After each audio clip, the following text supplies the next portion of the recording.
Planet Earth is comprised of 1/4 land and 3/4 water, geographically. The average human body is composed of up to 90% of its weight in water from birth. The human fetus spends 9 months approximately in utero and in water.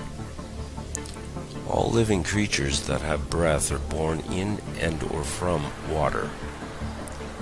The Earth contains roughly 368 trillion cubic meters of water. Humans throughout history have used less than 10% of the world's water resources at any time. The average modern-day human being uses approximately 100 gallons of water a day. That is 5 times the weight of the average human being, over 800 pounds. The average healthy human being will drink up to 3 gallons of water a day. All of the planet's most ancient mythos, theos, and cosmologies record creation events that begin with water. All laws, since primordial antiquity, were written to regulate land and sea separately. Laws pertaining to land became the law of the land, or rather natural or common law, and laws pertaining to the sea became law of the sea, or rather maritime admiralty law, which is international law and the same everywhere in the world, no matter where you go. All laws since time immemorial originate from and are based upon ecclesiastical or canon law via the ancient laws and ecclesiastical right of kings. Natural or common law primarily preserves the inalienable rights and needs of human beings who live on land, differing between nations. The law of the sea, or maritime admiralty law, primarily grants the right that is legal to conduct merchant, banking, corporate, international commerce. Seeing how living persons cannot live on or in water for extended periods of time, and the Earth's seas have been used primarily for travel since antiquity, regulation of the sea for merchant, trafficking, shipping, and commerce through law became necessary for the merchants of nations to do business internationally. The law of the sea, maritime admiralty law, is universal and transcends all national boundaries and laws legally. What is legal is not necessarily lawful. Natural or common law, the law of the land preserving the rights and freedoms of living persons, is lawful. Maritime admiralty law, or UCC, Universal Commercial Code, is legal, and that legal robbery and murder. In ancient Rome, a Roman maxim law stated that he who will be deceived, let him be deceived, which means the responsibility of the deception is on the one that is deceived by it. Basically, if you get it up the hoop, or what we commonly refer to as being stiffed, shafted, that's your problem. Unbeknownst to everyone, maritime admiralty law, the international law of the high seas, came upon land like a flood and made every man, woman, and child since that time dead in the water. The word maritime comes from the Proto-Italic cognates mer, mar, mare, and mari, which all mean water. These cognates are found in words like commerce and merchant and maritime. The water that flows by currents in rivers is directed by the river banks. Water that flows in the world of maritime admiralty law is money, because money is water. Money is currency. It's liquid, as in liquid assets. Money, or manai, mono-eye, or simply one eye in maritime admiralty banking laws, is the lifeblood, the cash flow of the system of merchandising and traffic. To traverse this fictional world, there must be ships. Ships traverse water or the sea, and when they come to land, they come into a port. When you plug your electronic device into a computer, you're plugging it into a USB port, a universal serial bus port. The world of the internet is analogized with water as well. We have the deep web, and when you do a live social media broadcast on the internet, you are streaming the show. When a ship pulls into the port, it comes down a canal to where there is a dock, and there the ship is tied off. The ship's captain submits to the dockmaster a manifest of birth, a license and manifest of goods and services being delivered by the ship to the dock. The dockmaster signs the manifest claiming the cargo as property now of the ward, which includes livestock. All ships are female. A woman is a ship. A man is a fabricator. A man delivers semen into a vessel. The woman bears the cargo of the semen and labors for 9 months, wherein her water breaks, and the semen in the hold come down the birth canal through a port of entry and are delivered in a hospital delivery room. According to Black's Law Dictionary, a hospital is also a bank and also a church.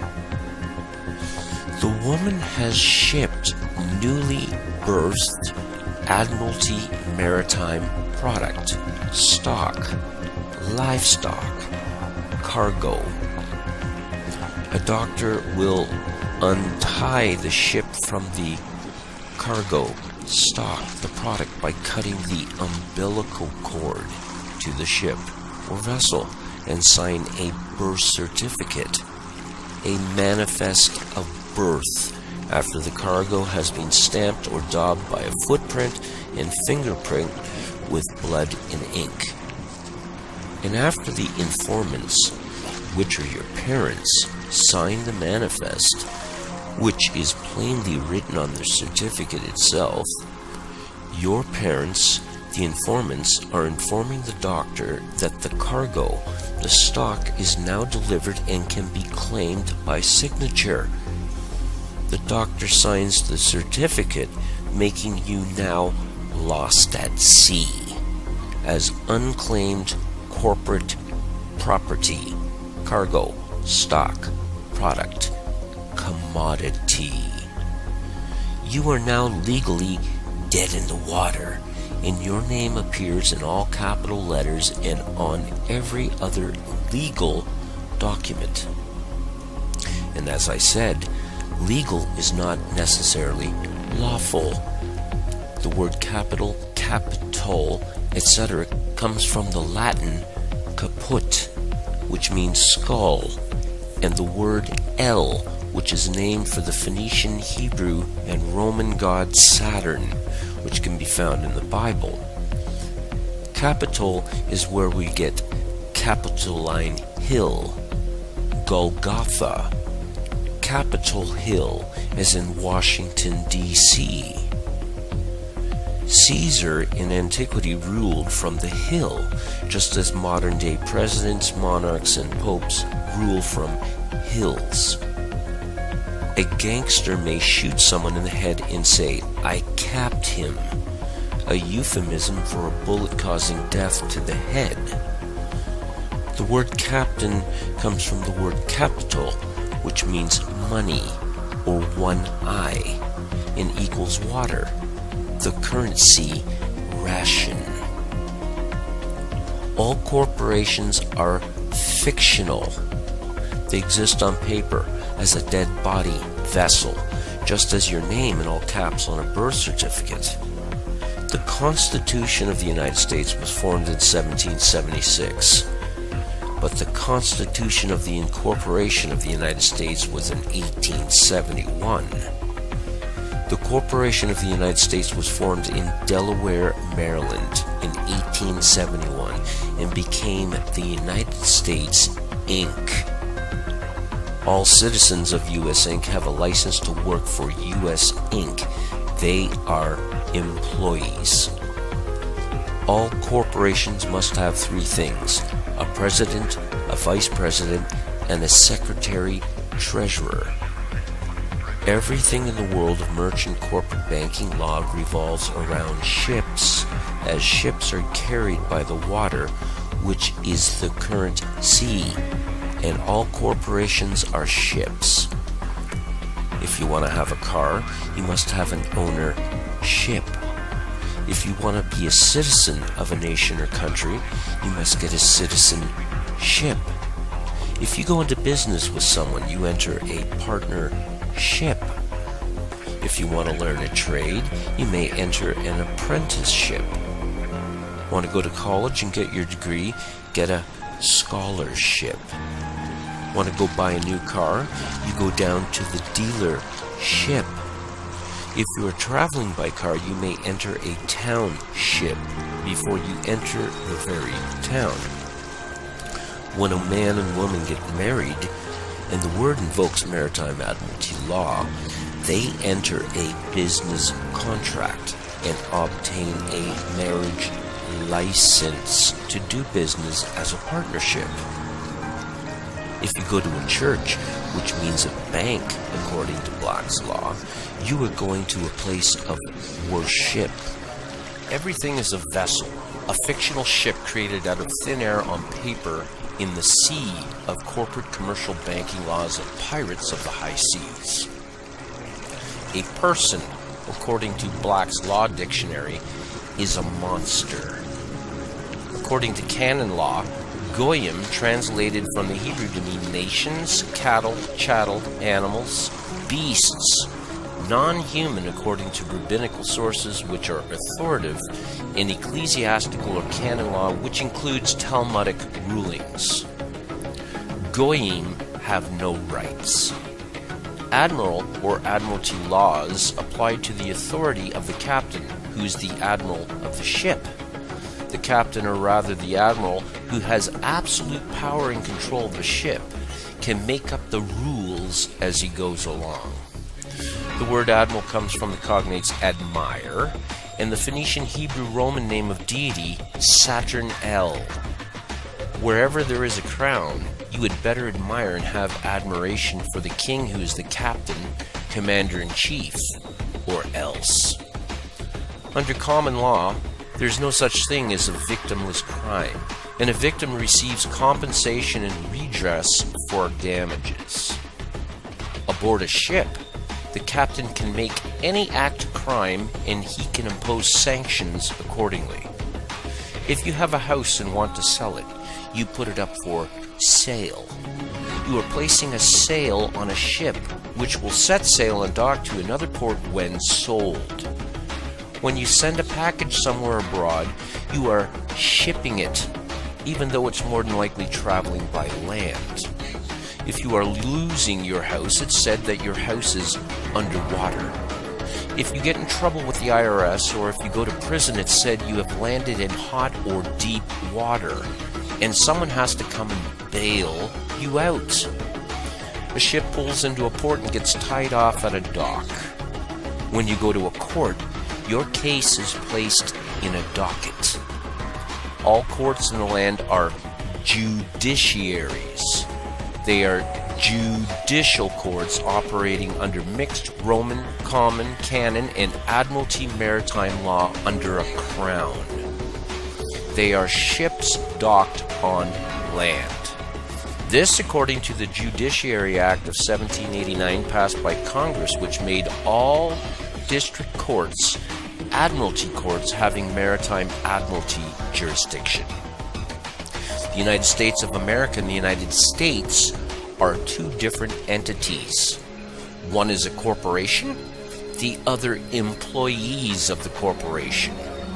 The United States of America never ever did win its independence from the Crown in the Revolutionary War. The Charter of Virginia of 1606 granted colonists a license to settle and colonize America by the King. The Treaty of 1783, after Cornwallis surrendered to Washington at Yorktown, completely contradicts and negates the generally assumed and taught notion that America won its independence from Britain. The first article of the Treaty of 1783 relinquishes all claims to America except for the continued tribute to the King under the Charter of Virginia of 1606. The charter was invoked by King James I, who gave you the King James Bible, and it states in Section 9 of the charter, and I quote, "Yielding therefore to us, our heirs and successors, the 5th part of all the same gold and silver, and the 15th part of all the same copper, so to be gotten or had, as is aforesaid, without any other manner or profit or account, to be given or yielded to us, our heirs or successors." The Revolutionary War was over in 1781, but the Treaty of 1783 was signed 3 years later, which means the war was not over, nor was it won. The Treaty of 1783 upheld the tribute to the King's venture by the colonists, which means America remains to this day a British colony that pays tribute to the Crown, as imposed by the Charter of 1606. America was conquered. Liberty is not freedom. A sailor on a ship gets liberty when he's allowed to have a short leave from the vessel when the ship pulls into port. A dog has liberty on a leash when you take him for a walk. A prisoner gets liberty when he's allowed out of the cell into the courtyard for a few hours while under the careful watch of snipers. Liberty is a license. It is a privilege allowed by a ruler, owner, king, etc. to a subject of the same. America never has been the land of the free at any time. It's the land of liberty on the leash of the Crown.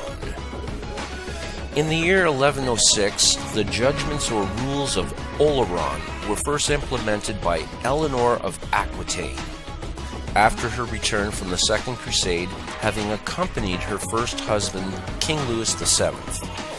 These were codified maritime admiralty laws that were supposed to protect the Crusaders' estates and titles while they went and fought the Crusades. This was based on the Greek maritime law of Rhodes of 900 BC called Lex Rhodia, which in turn came from the mariner laws codified ecclesiastically by the Phoenicians, who began their merchant mariner empire in 1586, lasting 1,000 years. In the year 1666, a great fire broke out in London while the Black Plague was ravaging Europe. The fire was intentionally set in Pudding Lane, as some historians believe, to clear out the slums to make way for what would eventually be the City of London. Parliament, behind closed doors in secret, invoked the Sestuaceae Act of 1540, enacted by the then King Henry VIII, reworked and instated by Charles I of the time. Sestuaceae, from the Old French into English, means "this killed that life." This made all men, women, and children presumed and assumed dead, and a trust set up. According to Black's Law Dictionary, Sestuaceae means the person whose life measures the duration of a trust, gift, estate, or insurance contract. The life of a trust is 7 years under the law of limited liability. This act is most diabolically evil because it killed everyone and gave them 7 years to claim back their lives. The fires of 1666 also created the only parcel of land on the planet that does not have a title deed. the Golden Mile, the City of London, which is a corporation having its own flag, its own constitution and laws, its own defense and police forces. The Golden Square Mile holds the Bank of England, the London Metal Exchange, Fleet Street, FTSE Stock Exchange, the Royal Mint, and the Old Bailey Courthouse. The United States channels billions yearly to the Bank of England to pay the Crown's tribute. In 1913, the Federal Reserve was set up, the brainchild of a secret meeting held on Jekyll Island in 1910. As United States Inc.'s debt soared well above the estimated gold reserves the corporation of the U.S. held as a standard for the dollar, the Federal Reserve Act was passed on Christmas Eve while Congress was away, giving the power for a foreign corporate entity to print fiat and collect interest on monies created from thin air. A bank does not loan you money. That's illegal. A bank gives you credit, which is legal, but not necessarily lawful. In 1917, the Balfour Declaration was introduced, paving the way for the establishment of the State of Israel in 1948. The Bolshevik Revolution broke out in Russia that was funded and began by Wall Street bankers such as Jacob Schiff and J.P. Morgan. That same year, Woodrow Wilson signed in the War Powers Act that basically stated that the U.S. was stopping all trade with the enemy except for those whom are granted a license, which excluded Americans.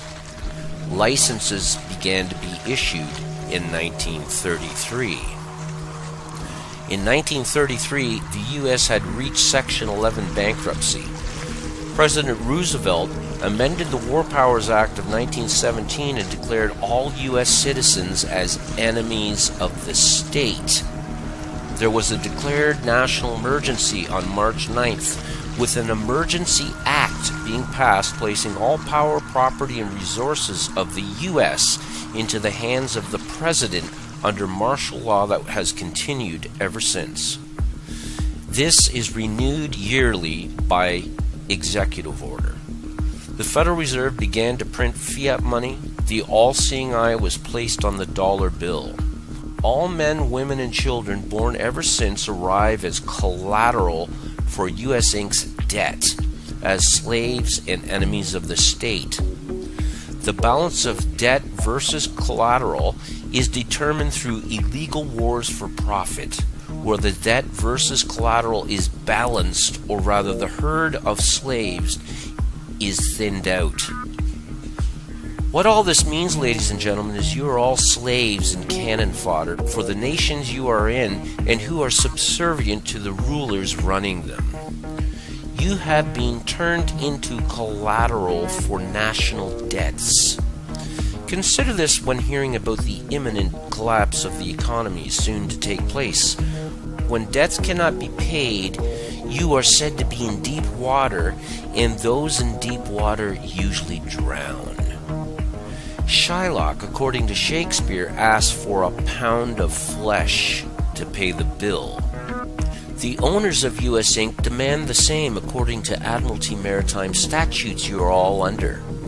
The sun never did set on the Roman Empire, and Rome is just as alive today as it was a couple thousand years ago. You are all owned property and subservient to a crown, whether you like it or not. You are all considered dead and unclaimed by the crown, who laid claim and made you their bitch. You cannot, nor are you allowed to speak for yourself, as dead persons cannot speak, and is why you need a lawyer to speak for you in a court. The dead have no rights. This is all based upon ancient ecclesiastical or canon law at its root and core. When you board a ship called a church, which is also considered a bank under maritime admiralty, and embark upon it, the licensed and registered pastor or priest must teach and keep you obedient to the monarch, the crown. Because he who wears the crown, which is the monarch, is the head of the ship called church. He is the king, the lord and captain of the ship called church, and the pastor or priest is an agent of the crown. Maritime Admiralty, or rather Universal Commercial Code, or UCC, is the matrix pulled over everyone's eyes that governs all, because everything has been made into ships on the sea of corporate commerce. Without their one eye, which is money, which is water, all ships are dead at sea and cannot traverse their fictional matrix they created. It's now high time for a concerted universal mutiny.